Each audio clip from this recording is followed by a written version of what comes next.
From our Toronto studios, this is the Muslim News on Muslim Network TV. Assalamu alaikum, I'm Aishah Ashraf.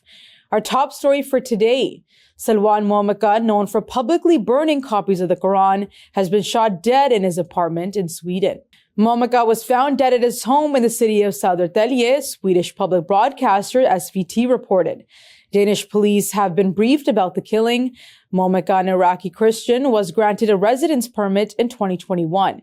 Since then, he has gained notoriety for organizing a series of burnings of copies of the Quran in public places. Last year, Momaka, along with Salwan Najim, were charged with offenses of agitation against an ethnic or national group. The Swedish Migration Agency had revoked Momaka's residency permit, citing false information in his original application. Momaka then left for Norway on March 27th last year, but was arrested and deported back to Sweden. The burning of copies of the Quran in Sweden and Denmark under the pretext of free speech has sparked a backlash in Muslim countries. A 26-year-old Muslim woman was among those killed in Wednesday night's crash between a regional passenger plane and a U.S. Army helicopter near Washington, D.C. Asra Hussein was among the 64 people feared dead. They were on the passenger plane that was arriving at Ronald Reagan International Airport from Wichita, Kansas. The 3 people aboard the helicopter were also killed. As of this afternoon, 30 bodies have been recovered. Hussein, who had gone to Wichita for work, had messaged her husband, Hamad Raza, at 8 p.m. shortly before the accident, saying, "We are landing in 20 minutes. Raza told WFIU WTIU News in Indiana that she was returning from a work trip where she was helping to improve a hospital that he said really needed help. Hussein graduated from Indiana University in 2020 with a degree in healthcare management and policy. Her flight, which was flown by American Airlines regional subsidiary American Eagle, was struck by a Black Hawk helicopter on an Army training sortie. The accident occurred around 9 p.m. near Reagan Washington National Airport, according to the FAA. The plane crashed into the Potomac River. Footage showed the wreckage floating in the water as search efforts continued. Officials are working to reunite victims with their families. The cause of the crash is under investigation. Chairwoman of the National Transportation Safety Board, Jennifer Homendy, says, "We have data. We have substantial amounts of information. We need to verify information." It's not that we don't have information. We do have information. We have data. We have substantial amounts of information. We need to verify information. We need to take our time to make sure it is accurate. President Donald Trump has ordered the establishment of a 30,000-person migrant detention facility at Guantanamo Bay, Cuba. Speaking at the White House, Trump said the move would help detain what he described as the worst criminal illegal aliens and prevent them from returning. A presidential memo directs Defense Secretary Pete Hegseth and Homeland Security Secretary Kristi Noem to expand the Migrant Operations Center at the naval base. The White House says the plan aims to stop illegal migration, dismantle cartels, and protect national sovereignty. Guantanamo Bay, known for housing terrorist suspects post 9/11, currently holds 15 detainees. Under former President Joe Biden, 11 were transferred to Oman, but his promise to close the facility was never fulfilled. Trump order Soar Tom Homan told reporters Immigration and Customs Enforcement would manage the migrant facility. Homan said they could fly the worst of the worst, the significant public safety threats there. Today, I'm also signing an executive order to instruct the Departments of Defense and Homeland Security to begin preparing the 30,000-person migrant facility at Guantanamo Bay. Most people don't even know about it. We have 30,000 beds in Guantanamo to detain the worst criminal illegal aliens threatening the American people. Some of them are so bad we don't even trust the countries to hold them because we don't want them coming back, so we're going to send them out to Guantanamo. Saber que hay muchas personas que pueden ir a parar a Guantánamo y sin esperanzas de momento a tener un tercer país quizás para que los acoja, porque debe ser duro. Si se han ido de sus países para buscar una mejor vida es porque es complicado y difícil dónde están. Entonces, Meta Platforms reached a settlement to pay $25 million to President Donald Trump. Meta, the owners of Facebook and Instagram, had suspended Trump's social media accounts following the January 6, 2021 attacks on the U.S. Capitol. The social media giant will pay $22 million toward Trump's presidential library and $3 million in legal fees to resolve the lawsuit. The Wall Street Journal reports that Trump's lawsuit claimed Meta had violated his rights by suspending his accounts. The suit alleged the company colluded with Democratic prosecutors to silence him.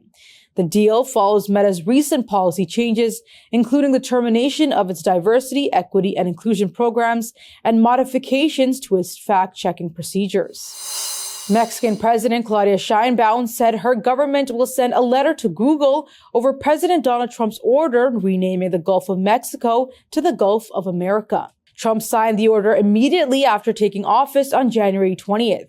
Sheinbaum questioned Google Maps' role in reflecting international boundaries and naming conventions. She earlier joked about renaming North America as America Mexicana, but now insists the U.S. has no right to change the Gulf's name, as much of it lies in international waters.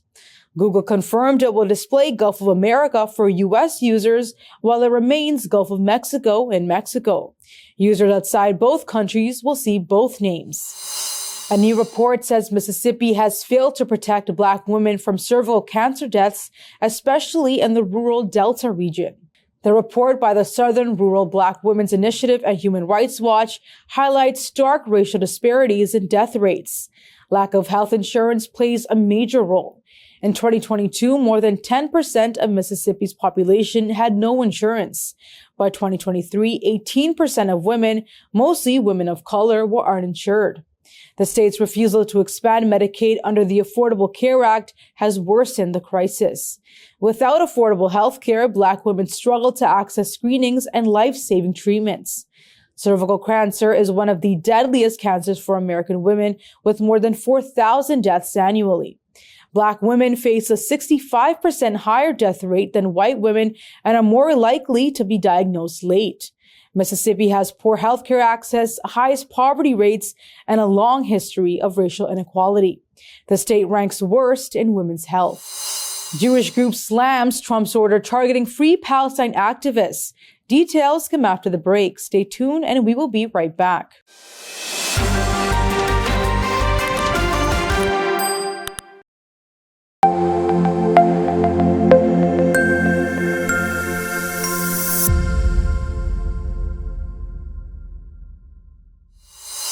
Welcome back.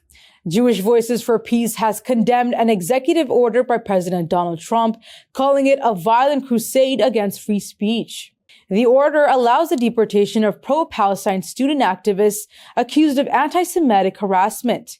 JVP called the move a vile attempt to silence opposition to U.S.-backed Israeli actions in Gaza, where Israel has killed more than 47,000 Palestinians. Israel has been accused of genocide by the International Court of Justice, as well as human rights groups forced assaults on Gaza, which began in October 2023.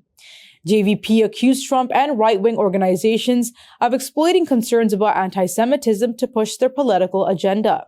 It urges officials and universities to reject the order, warning it could suppress the growing movement for Palestinian liberation. JVP has vowed to resist what it called an authoritarian and unconstitutional crackdown on political dissent. 11 American medical professionals trapped in Gaza have finally been allowed to leave. Israeli authorities prevented the group, including doctors and nurses from California and Florida, from exiting for nearly a week. The volunteers were on a medical mission performing life-saving surgeries. They were originally scheduled to leave on January 23rd, but were blocked at the Karam Abu Salem crossing. After several days of uncertainty, they crossed into Jordan on January 28th. The Council on American Islamic Relations and its state chapters in California and Florida welcomed their safe exit, but condemned the delay. CARE's National Executive Director Nahad Awad called the blockade an intimidation tactic against humanitarian workers. He criticized the administrations of both former President Joe Biden and President Donald Trump for failing to protect American doctors providing urgent care in Gaza. CARE CEO Hussam Eloush said the Israeli government's actions aim to deter medical aid efforts. CARE Florida's executive director, Abdullah Jaber, called it a deliberate move, accusing Israel of obstructing life-saving care while the U.S. remained silent. Advocates continue to demand action to protect medical workers and ensure humanitarian aid reaches Gaza without obstruction. Hamas released 3 Israeli prisoners and 5 foreign nationals from Gaza on Thursday. Israeli soldier Agam Berger was handed over to the Red Cross in northern Gaza. 2 other Israelis, Arbel Yahud and Gadi Moses, were released in Khan Yunis. 5 Thai workers were also freed. Israel is set to release 110 Palestinian detainees, including 30 children, in exchange. So far, 10 Israeli prisoners have been freed in return for 290 Palestinian prisoners. Meanwhile, Israeli airstrikes have killed at least 10 Palestinians in Tamun in the occupied West Bank since Wednesday. The Israeli army on Thursday demolished another Palestinian home in the northern occupied West Bank as its incursion in Jenin entered its 10th day. Since the start of the military operation, as many as 30 Palestinians have been killed, with 17 in Jenin, 3 in Tulkarem, and 10 in an airstrike on the town of Tamun.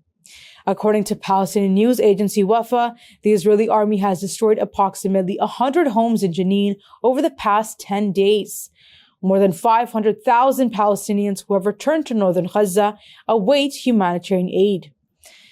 Israel's genocide in Gaza has killed at least 47,417 Palestinians and wounded 111,571 since October 7, 2023. The International Criminal Court issued arrest warrants last November for Prime Minister Benjamin Netanyahu and his former Defense Minister Yoav Gallant for war crimes and crimes against humanity in Gaza in November. Israel also faces a genocide case at the International Court of Justice for its war on the enclave. UN Human Rights Chief Volker Turk has launched a $500 million appeal for 2025, warning that underfunding could leave many vulnerable to abuses. Speaking in Geneva, Turk highlighted his office's work. This includes documenting 15,000 rights violations, securing the release of more than 3,100 detainees, and supporting thousands of survivors of torture and slavery. He stressed crises in Syria, Gaza, Sudan, Ukraine, and Haiti require urgent attention. Turk also warned of growing digital threats and called for stronger safeguards in AI and social media. He urged early warning systems to prevent atrocities before they escalate. Despite these efforts, the office received only $269 million last year, 4% less than in 2023. Turk appealed to governments and the private sector, warning that failing to invest in human rights could leave many imprisoned, oppressed, or without basic rights. A group of scholars has criticized the German parliament for passing a resolution that could limit academic freedom and stifle criticism of Israel. Professor Michael Zern from Berlin's Social Science Center, WZB, said the measure, which meant to combat anti-Semitism, could harm German universities. He warned that it would open the door to political influence and damage international academic ties. The resolution, backed by major parties, endorses the International Holocaust Remembrance Alliance's definition of anti-Semitism. Critics argue this definition could wrongly label criticism of Israel as anti-Semitism. The measure also blocks groups like the Boycott, Divestment, and Sanctions Movement for Palestinian human rights from German educational institutions. Zern, while opposing BDS, called this restriction problematic. Professor Ralph Michaels from the Max Planck Institute warned the resolution does not protect Jewish voices critical of Israel. Critics say the move places undue political pressure on academia and risks silencing legitimate debate on Israeli policies. The non-binding movement received broad support from major political parties, including the Social Democratic Party, Christian Democratic Union, Christian Social Union, the Greens, and the Liberal Free Democratic Party. The CN Tower in Toronto lit up green on Wednesday to mark Canada's National Day of Remembrance for the Quebec City Mosque attack and action against Islamophobia. In Montreal, people of all faiths gathered at Parc Metro to honor the 6 Muslim men murdered by a white supremacist on January 29, 2017 in a Quebec City mosque. Jawad Kanani from Muslim Awareness Week said it was one of the most tragic Islamophobic attacks in Canada and should never be forgotten. The vigil is part of Muslim Awareness Week, which urges action against Islamophobia and raises awareness of challenges faced by Muslims. According to the Public Service Alliance of Canada, there are about 1.8 million Muslims in the country, representing 4% of the population. It also notes that from 2016 to 2021, Canada was the G7 country with the highest number of Muslims killed in hate-motivated targeted attacks. That's all from our Toronto studios. Thank you for watching Muslim News. We are a community channel dedicated to bringing you stories you can trust. Please like, share, and subscribe to our content. You can also comment to let us know what you think of our coverage. You can donate now by visiting muslimnetwork.tv/donate. For more content, keep watching Muslim Network TV. Salam.